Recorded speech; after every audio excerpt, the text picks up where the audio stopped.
Hello everyone, how's it going? Today we've got a special guest. Thank you. My name is Nicholas Norton. I'm from America. Nice to meet you. Nice to meet you. Yeah. So today I've got a question. Okay. Actually a bunch of questions. Okay, wow.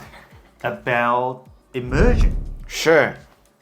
What is immersion? Like everyone's talking about immersion these days, and I see the word immersion on social media as a way to learn English. Sure. And I've never done immersion consciously. Yeah. Probably I might have done it unconsciously, Yes. but I don't know what immersion is.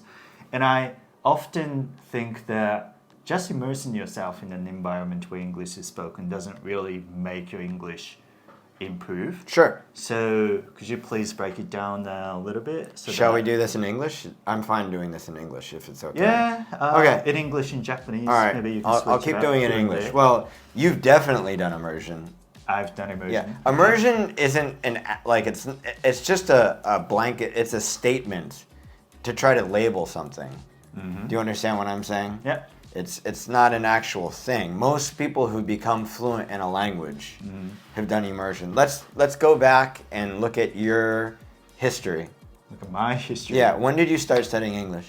When I was 17, How did you start studying English? I started learning grammar. Okay.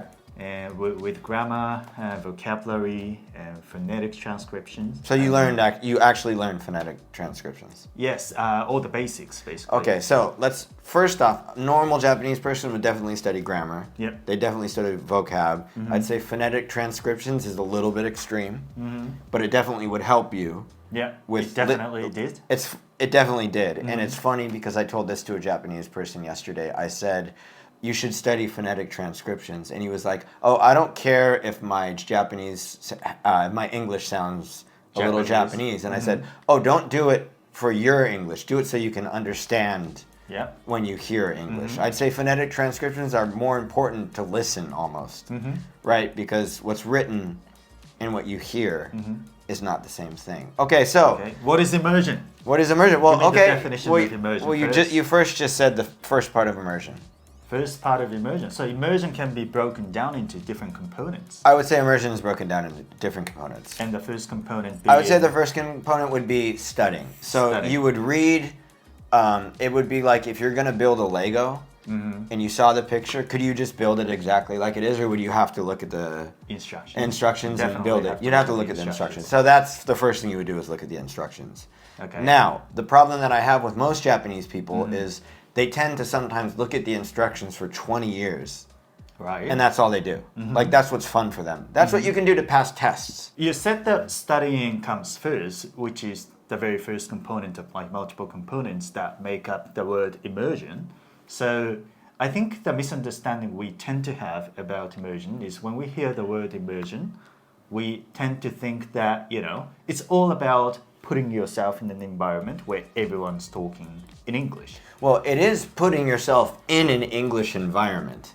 Yeah. So, but that's... Is it the same as studying? Like, is studying encompassed by that concept? But isn't that part of or is it immersion? a- You're putting yourself in a state where you're looking at English, you're analyzing English, you're trying to remember English words. So learning grammar, studying vocabulary, is that an element of immersion? Of course, or because is it separate? No, because it is part of it. Because you're Is it putting part of yourself in it. Okay, fine. What if So it's not quite an environment, right? But you are kind of like devoting your time to it. you're, So yeah, does yeah, that- yeah. I don't. It's not an environment. It's how much. Yeah, it's devoting your time. So being exposed to English is immersion. yes, being exposed. Not necessarily is it that you put yourself in a situation where like you and like other friends are talking in English. Yeah, It's different. we've all heard of the story of the Japanese person who lived abroad for 1 year and never learned any English. But then you also hear the Japanese person who never learned abroad and they are fluent in English.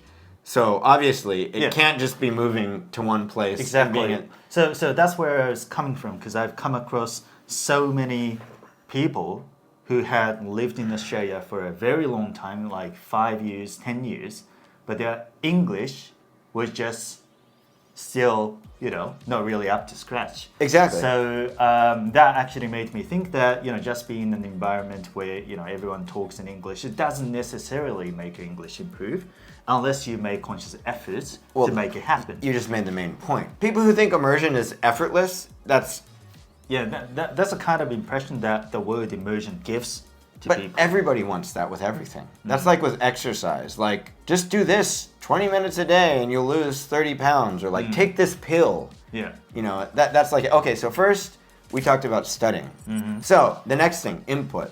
Now, I say input to Japanese people. Yeah, what is input? Yeah, input is so vague. Input is listening to English, but not just listening to anything. Like, I couldn't just put on like a Japanese economics news. So you don't call cramming knowledge into your head an input. No, they call it comprehensible input. So you would want to understand some percent of, Right. But in order to do that, you would have had to study. You'd have to study certain words, because if you had zero knowledge of anything. So inputting knowledge is not called input under your definition. No, Inputting knowledge is studying. And input is something that requires you to comprehend something using the knowledge that you've acquired in the Yeah, very so first input step. is listening or reading using the knowledge that you studied. Obtained in the first Yes. step, which is studying. Yes, so could a person just open up an English book and they've never studied any English words and read?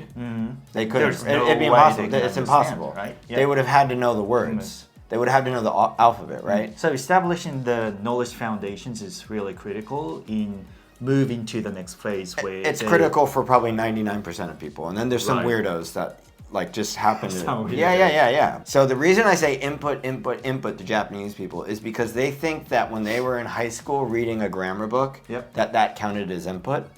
I'm not saying the grammar didn't help them. Yeah. I'm saying what they should have been doing was studying it in school, and then after school put on their favorite anime Yeah. in English and actively listen. Yeah. That's considered input. That's considered input. Or read. A lot of people recommend listening before reading, just Yeah, because yeah. if you don't know the Hatsuon Kigo, Yep. you're just going to be reading like side instead of said. You know what I mean? Like, Yep. so it's hours, thousands of hours of listening, and your ear gets more used to it. But when you already have the knowledge, say you know that Americans don't say salt and pepper. No, we don't say salt and pepper. We say salt and pepper. Salt and So you might hear that once, and you studied it. But when you hear it 1,000 times as well, it becomes like natural. You don't even think about it anymore. Okay. In terms of listening, right? So listening is considered to be part of input. Yeah. So do you have to look at the transcript to make sure that you understood everything perfectly, or do you just have to expose yourself to that audio as long as possible? You would do both. So there's Okay. two ways to do input. There's actually a bunch of ways to do input. One is to let your brain subconsciously try to just suck in as much information as you can. And when you would do that with no subtitles, Yep. it would be something very simple. It would be like a children's show. Like, Nick, where are you going? Yep. To the convenience store? Why to the convenience store? Like, it would be something that you would be able to pick up just with your ears. And if I thought that I couldn't catch the word convenience, should I look it up or should I, drill? Well, that's what I said. There's down? two types. There's 自由的な active immersion, and that's you don't stop. You watch the whole You just thing. keep And the listening. point of this is to try to get as many reps in as possible. Now, there's another thing called 集中的な input, and that's where you would be like salt and pepper, and you're like, I heard salt, I heard pepper, but what does that mean? Yeah. You'd stop, you go back, you hear and, you put and into Anki Yeah. with the audio of and an example sentence saying salt and pepper. Right. And you keep listening to it and it until will come you every get day used to because it? it's in your Anki deck. Yeah. So you can't just do one. As your English gets better, Yep. you don't have to do that as much, right? So you would have to do that less than somebody who's like a beginner or because you understand more, right? Like you would rarely have to stop something. Do you understand what I'm saying? Yeah. So So the balance between those two depends on the person, Yes, right? but some people, they can't concentrate for 1 hour stopping and putting it in, Yeah. which is why I'm like, okay, do an hour of free, of listening a lot, and then do 20 or 30 minutes of stopping. And then the other thing is, and this is probably where you would be like, ちょっと怪しい, is you would listen to, if possible, you would listen to the same thing that you watched while you're going to work or while you're going to school. So you could listen to something new, but since you have no context at all about what you've heard. But you have to pay attention to what you're listening to, Yes, right? you have to pay attention. But in order to pay attention to what you listen to, it should be something that you understand the context of. Which is why I would say you watched Pokemon, right? Yeah. You stopped it, you looked it up. I would download the Pokemon audio into my phone and listen to that exact same thing on the way to work to see if I could catch what I didn't catch when I was watching it. So you have to do the lookup part before, going to the phase where you Yes, just listen to it, yes. paying attention on your way to work. Yes. Right. By the way, you can do both at the same time if you feel like it. You mean studying and Yeah. Many people would be like, I'd rather just study for 6 months and get that down first. Yeah. But you could also study for 2 hours a day and decide to do input for 20 minutes a day. Like, obviously, the more you do of something, the faster you're going to get good at it, right? Yeah. So it depends on how much you can handle. So to me, I think what you've explained really makes sense. That it's in line with what I've been advocating through my YouTube videos and all different sorts of services. But I think the core problem about immersion is the fact that many people misunderstand the word immersion. Well, let me even say something that I misunderstood that I haven't talked about. We haven't talked about speaking. I used to think that if I just waited speaking, that one day it would just come out. Yeah, if you just keep talking, you're going to eventually get or there. if you just keep listening, one day I'll just naturally. Right. No. Every day I speak for 20 minutes. 10 minutes in the morning with AI, 10 minutes in the morning with in the afternoon with AI, and then once a week with the teacher.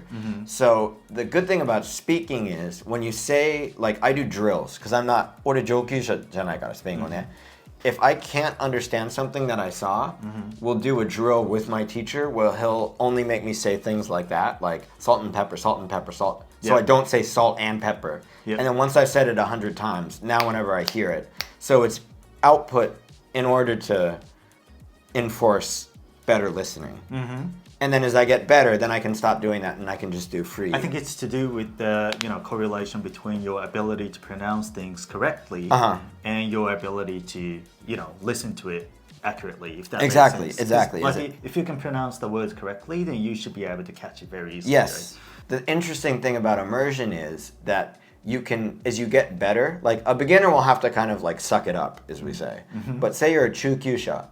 You can start watching, say you like Friends or you like sitcoms. You can start making all the content that you curate. You can curate content. And there's websites now that you can put Netflix in and it will automatically take all the words that you didn't know and put them into Anki cards with the sound.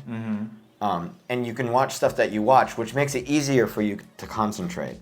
Because when you're interested in something, you're much more likely to fully concentrate. You're naturally interested in that, so you're paying more attention. So that's probably the biggest key of immersion, is to try to...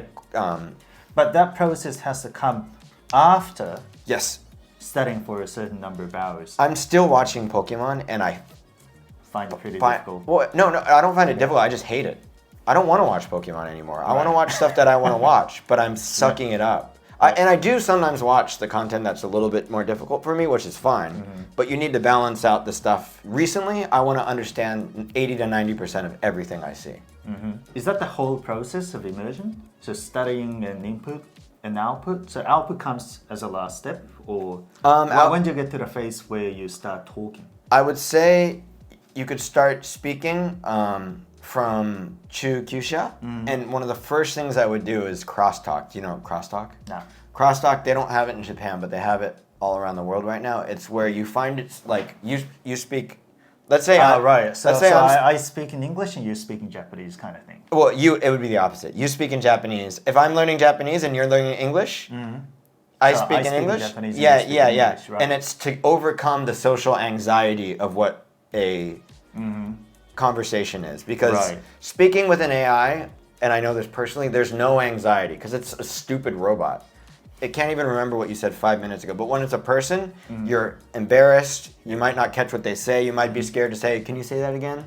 So I would start doing crosstalk first. Okay. So I think that clears up my misunderstanding about immersion, because I was always doubtful, to be honest, about immersion. because immersion often gives me an impression that you just need to, like I said again and again, put yourself in an environment where English is spoken, and that's the only thing that you need to do. You just need to listen to it without having to study grammar, vocabulary. You just need to be exposed to it, and then you're gonna automatically get to the point where you can just naturally communicate. But that's not true. That's not true. And let me just say one thing: the best thing to happen to language learning, from my perspective, are SRS apps. It speeds everything up. Like Anki space repetition. Yeah, you can same as Distinction app. Same as Distinction app. Which is, I always say, if you really want a really good one and want to save your time, I would use. And even if you're using a vocabulary book, you can definitely replicate the same effect by going back and forth. Yeah, but the thing with which I really like about the Distinction app is that it times when it's going to come back for you. Because you don't know when you're going to forget it or remember it. But I always appreciate that physical. Yeah, for sure. People, I think there's research that you can learn better from paper or something. I'm not sure if that's true. I find it true. But I think it depends on the person in this day and age. Anyway, some people more used to learning digitally. 最近ね、チャーズの Foundations Remix っていうロードマップっていうかフレームワーク、どうやって言語を習得するか。だから俺たちは教えないんですよ。熱い英語は発音勉強したいんだったら発音記号とかそれを全部勉強するんだけど、これはさっき俺言ったようないろんなイマージョンのやり方とか、それを全部説明するんで、もし丁寧な説明が欲しかったら、ぜひそれをチェックしてほしいですね。で、またCheck it out. Yeah, and one day I want to do a collab because you're like the study guy. I am the study guy. Yeah, you are the study guy. So I'm more of I'm not as much of a analytical mind. そう、でも両方は大事やっぱり。I'm pretty sure, yeah. 結局本当に言葉はどうでもいい。イマージョンっていう言葉もどうでもいいんだけど、とりあえず勉強すること、そしてたくさん英語を聞くこと、あと話すこと、それをやらないと絶対習得できないから、永遠に勉強するとは習得できない。listening だけやると無理です。話すだけで何の話すこともない。何も言葉が出ないから、that's why you make an English environment, right? That's what it means. That's all it means. なるほどね。そうだからそんなだから今回の動画を作ろうと思った理由としては、そのイマージョンっていう言葉がすごいいろんなところで聞くようになって、でもイマージョンっていう言葉だけを取ると、イマージョンってただ英語聞いてればいいんだとか、ただ英語が使われてる国に行けばいいんだみたいな風にやっぱり聞こえて、そういう風にミスアンダースタンドしてる人はすごい多いと思うのね。でも実際はそのニックが言ってるイマージョンっていうのは複雑なステップが含まれているわけじゃん。だからそこを理解しないで、イマージョンだから英語勉強しなくていいや、とりあえずネットフリックス見まくろうとか、とりあえずワーホリにとりあえずっていろんな人が英語聞いてれば自分も英語話せるようになるかなって、別にそういうわけじゃないよっていう話で、だから私のところにもよく来るんですよ。イマージョンどう思いますかって。そもそもイマージョンって何だと思いますみたいな話から一番単純に言うと動力は必要。とりあえずいるだけではもう、オーストラリアにいて毎日ねビール飲みながら海にいたら別に英語上手くならないから。Like it takes an amount of effort. Like you actually have to do the work, right? That's with everything, right? だから結局のところやんないといけないことってみんな一緒になってきて、それをどう呼ぶかみたいな話もあって、そのニックたちは結構イマージョンって言葉を使ってるけど、じゃあそのイマージョンってものが私が言ってることと大きく違うかっていうと全然違わない。違くない。そうだからその言葉に振り回されて自分のやるべきことをやらなくなってしまう状況は避けてほしいなっていうふうに思います。あと最後に例えば僕の受験をしてる学生たち、本当に英語が好きだったら今の受験で勉強してることの上に毎日できれば自分のレベルに合うNetflix でもいいし YouTube でもいいんだけど、自分に合うコンテンツも見てください。そうしないと多分コミュニケーションできなくなるよ。ただただテストを受かることになっちゃうから。だから結局その受験の知識って全然無駄じゃないと思う。そう無駄じゃない。あれってすごいいい知識で、あとはそれをじゃあ次のフェーズに持っていくか持っていかないかで大きな違い。だから実践するか実践しないかっていう意味です。そう。だからあれはスタディングのパートとしてそうしたらいいわけでしょ。Yes, of course. だから最終的に熱い英語が言ってることまず基礎からやって、運用するっていう考え方も、そのスタディングをやってそのリスニングしてスピーキングっていうのも、like at the end of the day, they are pretty identical. Yeah. In my opinion. But don't like you frame in maybe different ways, and there are probably different steps to follow. But the substance of it is the same. I just have a huge problem with Japanese people that think if they have a grammar book and they study for 5 years that something's going to somehow something's change. going to somehow Yeah. Which happens all the time. Because it's the least scary thing to do, right? 一番怖くなくない？例えば、英検のテストだと、listening とインタビューが絶対一番怖いじゃん。わかる？Like, most Japanese people, I'm sure, would rather do grammar than do the interview or any listening type of thing. そうだね。